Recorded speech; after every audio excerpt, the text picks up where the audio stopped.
Ez így tökéletes volt, hogy mennyezetről jön be, vagy hideg, vagy meleg, nem látszik, halk. Praktikus hűtés. Itt vagyunk Kápolnás-Nyéken, ahol egy 107 négyzetméteres családi házat egy 10 kW-os Mitsubishi hőszivattyúval hűtünk és fűtünk. Gyertek, nézzétek meg! Honnan jött a praktikus hűtés? A házhoz alapesetben egy padlófűtés tartozott, ugye az csak fűt.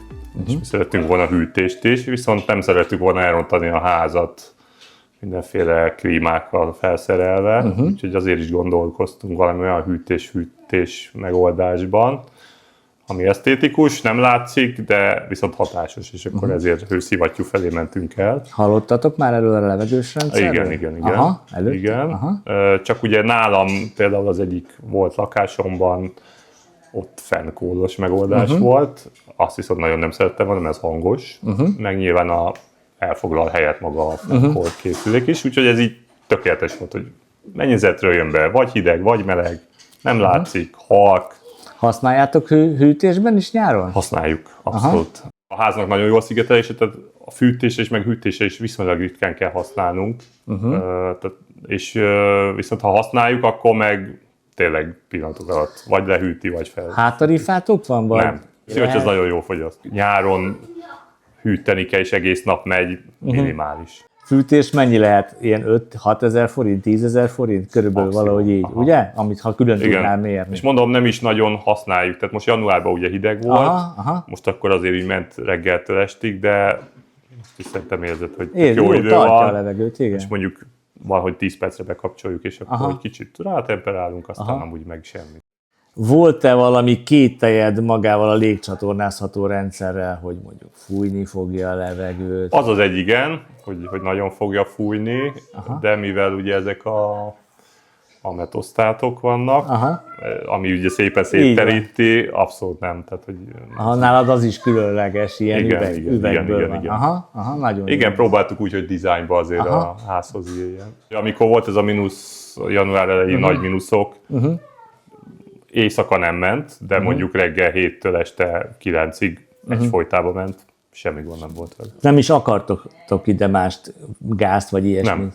Van a telken gáz, meg be van, tehát a kiállás itt van pont ott mellette. Nem. Tehát nem is gondolkodom ebben. Most őszintén szólva a napelemet akarom még kicsit bővíteni, és akkor ez így esetleg egy aksipark hozzá? Igen, már most pályázok. Mennyi idő alatt zajlott le a telepítés? Hamar végeztetek, igen. Tehát tudom, hogy veletek nem volt gond. Minden úgy lett, ahogy számítottál rá? Igazából minden úgy működik szerintem, ahogy előzetesen ti is mondtátok, meg ahogy én gondoltam.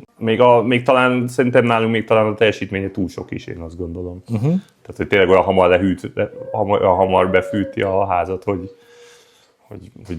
nem is kell ez miatt egész nap járatnunk, mert teljesen felesleges. Utólag még kértünk bele egy wifi-s modult, hogy amikor így elutazunk, vagy tényleg elmegyünk egy nem tudom, fél napra, akkor azt szoktuk, hogy előtte távolról elindítjuk, és akkor mire hazajövünk, addigra tök kényelmes. Hány fokon szoktátok használni?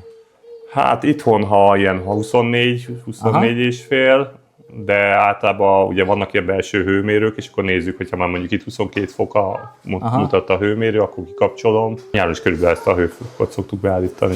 Mennyire könnyű kezelni a termosztátot? Pár gyerekjáték. Még a gyerekek is nyomogatják, a 4 éves gyerekek. Igen? Persze.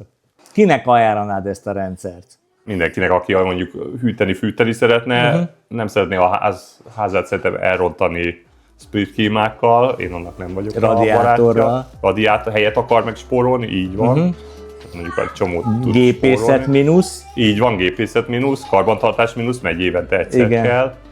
Költségekbe, nyilván az egyszerű bekerülési költsége az valószínűleg drágább, de szerintem manapság már ez sem, mert azért egy jó split klíma sem olcsó, és azért egy 107 négyzetméteres házhoz azért nem egy kell.